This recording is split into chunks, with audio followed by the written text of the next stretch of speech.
Living Lands and Waters is known for what they do for our waterways, but they're also doing something really cool on land right now. News 8's Angie Sharp joins live as she has breakfast with one of the coordinators this morning.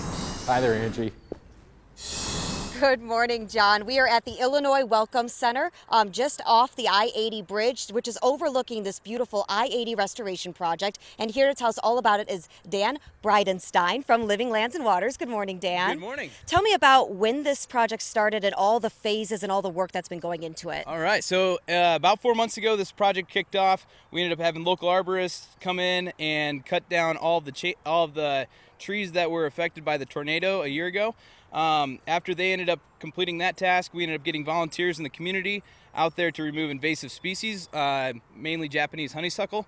After removing that, now we're on the third phase where we're actually removing all of the rest of the stuff, and we're hoping to have prairie planted by the end of the year. Right, and this also kind of spurred another idea, that's to connect the bike path to the Welcome Center here. Talk about that a little bit. Right, so there's two different corridors. After we complete both of those with the prairie restoration, we're hoping to connect the bike path along the riverside up to the Welcome Center. This is one of the most underutilized welcome centers in the state of Illinois, and we hope to end up increasing their viewers or their stopper-bys by end up having a good view of the Mississippi River and the land around it.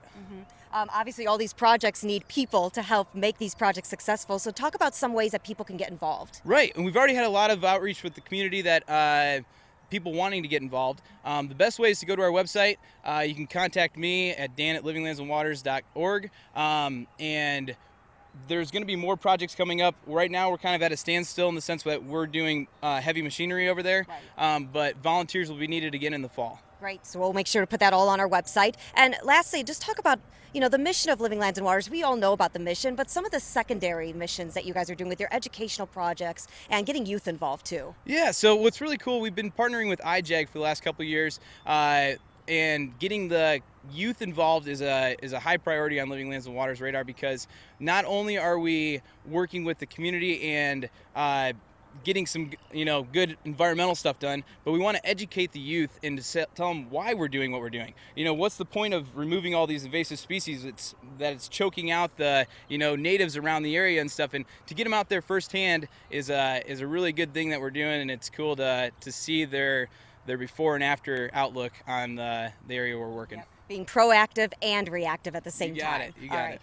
Dan Bridenstine, thank you so much. Coming up, we do our famous lightning round session, and we're going to talk about Dan a little bit, get to know him a little bit more, talk to him about his job and what he likes to do outside of Living Lands and Waters as well. John, back to you. All right, looking forward to it, Angie. Thanks. We're going to continue our conversation about Living Lands and Waters on our WQ80 News 8 Facebook page, so you can ask questions there too.